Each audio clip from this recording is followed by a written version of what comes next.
Hey folks, this is Sean Noses, back again just to give you a quick update on how I am doing with my apple tree orchard. Before I get started, shout out to the 1,262 subscribers. It really means a lot, and for those who have not, remember to hit the like and subscribe button. It really helps a lot. Now, so let's get down to brass tacks. So this apple tree, unfortunately, was infected by some form of fungus early this year. And unfortunately, I had to make the difficult decision in removing it. It's part of the process of growing apple trees, and from time to time, you might experience these types of setbacks. Sometimes you might be able to beat the fungus by cutting out the infected branch, but for this scenario, I did this a few times, but there was no improvement. So the obvious solution was to just remove it right out. So based on the measurement, the diameter of the trunk measured around 1.6 inches. I must say this was a very vigorous tree, and it was planted in the ground in 2022. So that's basically almost 3 years in the ground. So the roots are very deep, so it's going to take a lot of effort to get this one out.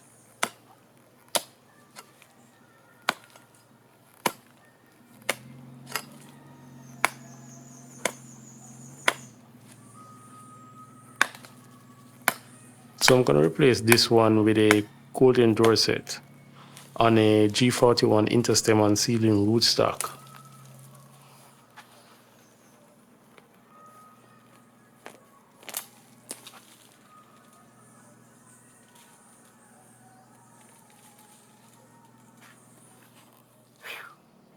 On further inspection, the root seems to be in good condition, but over a period of time, the fungus would eventually spread to them, causing major damage.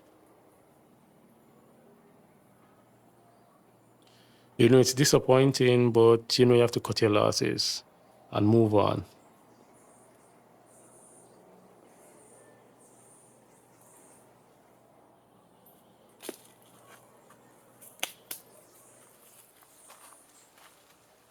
I want to ensure that majority of the roots are removed before I do my transplant. The reason for this, I don't want to really contaminate the transplant tree, even though it's going to be resistant to replant disease. Based on the Geneva 41 disease resistance. On a daily basis, I like to go around the orchard and get a feel of how the plants are doing. If you observe closely, you realize compared to last year, you see a lot of grass is growing. My guess is that this year is not as much really dry compared to last year.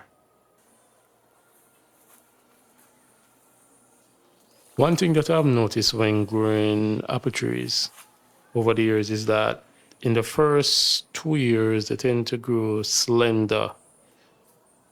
This is what they call a whip. They tend to grow skinny, and then transitioning into the third year, they tend to thicken up in the circumference of the trunk, going straight up. And this is not unique to the warm climates. It's a trait of the growth pattern of an apple tree in its first juvenile years. By the way, this is a 1.5 year winter banana grafted on a seedling rootstock. So looking at this multigraft apple tree compared to the winter banana just shown, you can see that the circumference is a little bit more thicker. This is because this tree is in its third year in the ground, and it's been getting a lot of nourishment from the drip irrigation, and it's showing very healthy growth, especially with the multigraft of the Fuji variety. This is one of my many Wambugu apple tree grafts. It's kind of struggling in the heat, but since recording this, it has improved greatly and shown phenomenal growth. This was a surprise. I did not expect to see any blossom this time soon. By the way, this is a pink lady graft done last year during March. Come to think of it, it was one of my grafts that I did last year in the video grafting apple trees in Jamaica. To see that video, you can click on the link in the top right corner above.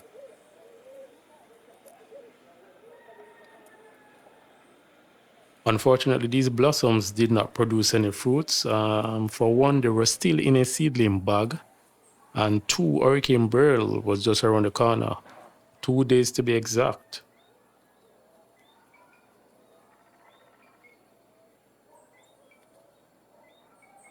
From what I'm looking at, this Williams Pride graft is showing a lot of fruit bud development. If you look close, you see on the tips of these branches, the buds are swollen. One thing I did notice with the Williams Pride graft, this year it did not show that much growth. I think it went into a state of dormancy, but hopefully by the end of the year it might improve or show some blossoms.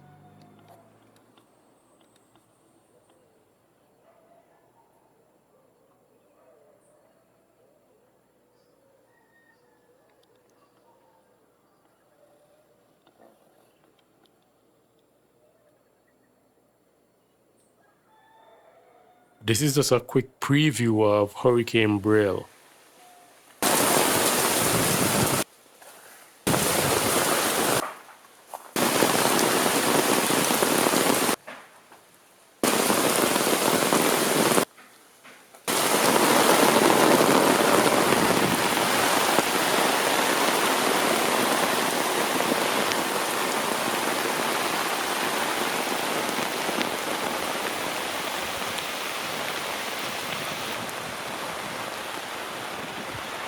Fortunately, I did not experience a lot of damage. Just a few broken limbs here and there, but not much damage. So it's been 2 weeks since the hurricane has passed, and right now I'm just gonna do a few measurements on a couple of my apple trees. I just want to see the thickness or the circumference of the trunk and see how they have grown within a year. So this is King David. Like the pink lady that had the blossom, it was grafted last year in March on the seedling rootstock.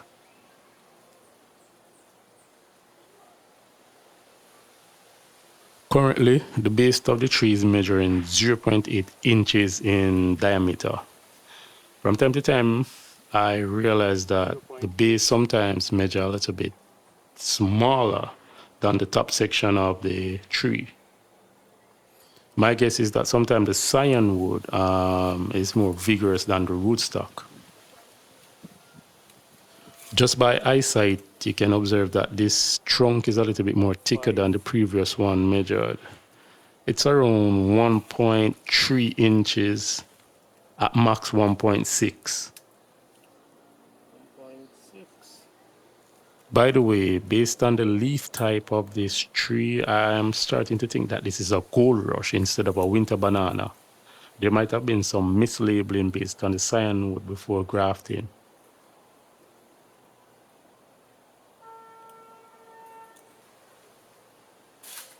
These were transplanted in 2022 as whips, and now they have shown phenomenal growth within 2 to 3 years. The maximum measurement in diameter is about 1.8 to 1.9 inches.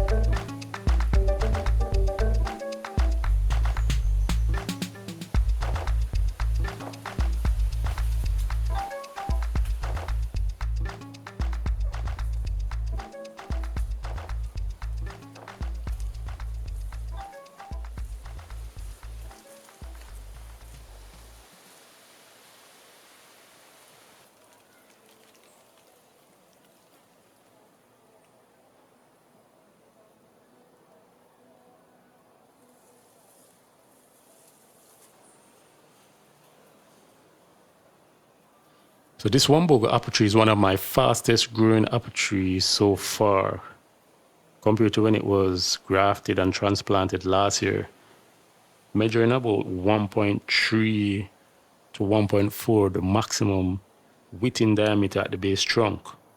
I'm predicting by the end of the year it might reach 2 inches.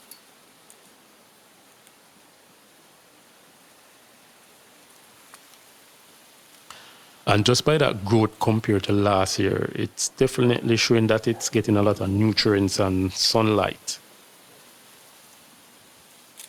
When it reaches about 10 to 11 feet, I'll be restricting its growth so it can start to branch out a little bit more down at the base.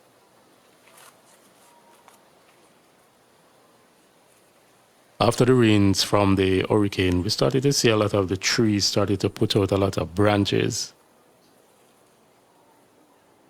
I'm also seeing a lot of vertical growth. Most of the trees are measuring above 8 to 9 feet tall.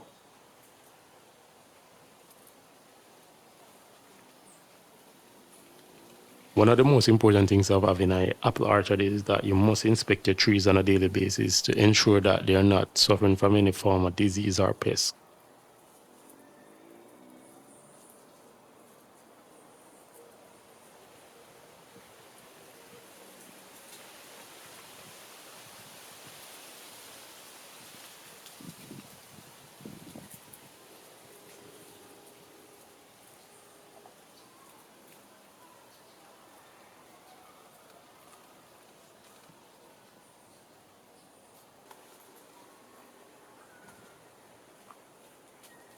Right now, I'm currently experimenting with training this gala tree in a open center with a semi-vertical growth, just to see if the fruiting will start at the base or at the top of the tree.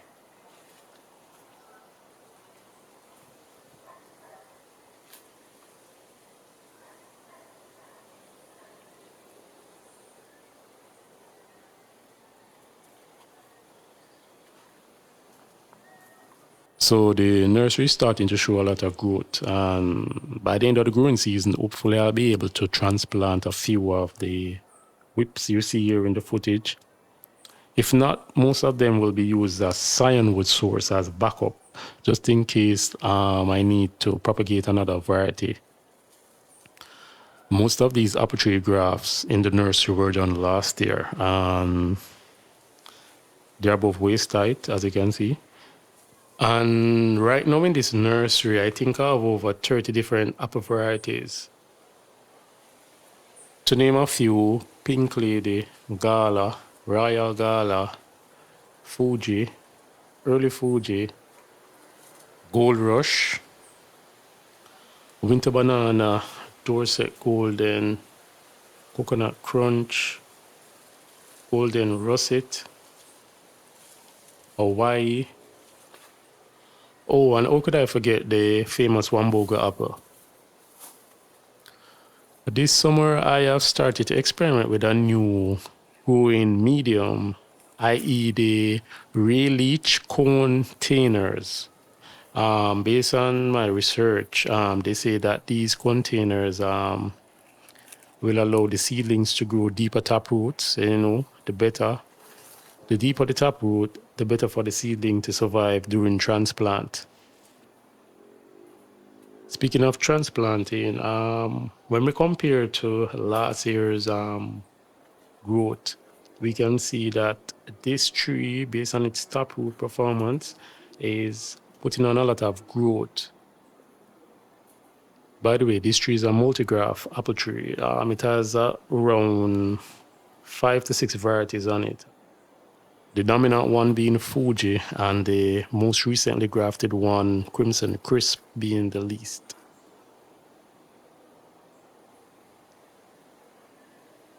By the end of the season, I'll be promoting a lot more branches on the base of this tree so I can get a lot more varieties grafted onto it.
So another method I started to use to control the vigor of a apple tree when it's growing rapidly is to bend them down at the desired height, typically at 8 to 9 feet. Normally I would cut at the top and then let them sprout. And once they reach 8 to 9 inches, I would bend them horizontally apart. Other than control the height of the tree, what this also does is forces the tree to branch out at the base and also in the center to reduce the amount of blind wood on the tree.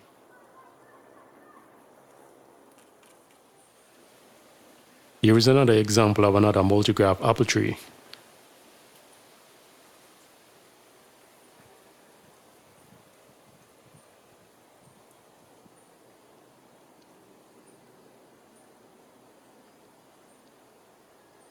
What I've noticed over a period of time is that some varieties tend to take a lot of energy from the other grafts or the other varieties on the tree.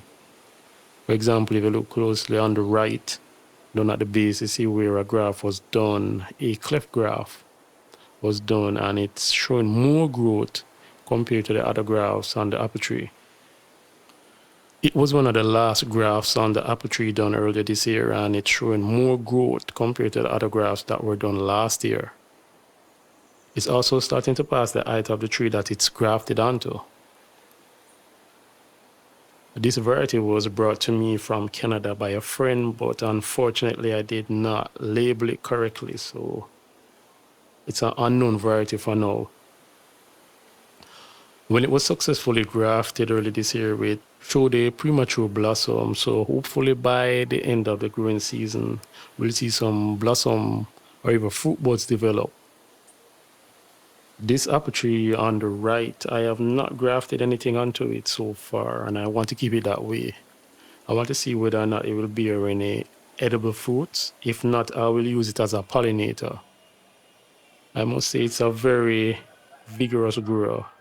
When we compare to the previous years when it was planted, you can see the improvement and its progress over the years. I'm going to sign off right now and let you guys enjoy the visuals of the apple orchard. And hopefully in the future, I can provide you a quicker update compared to the last time.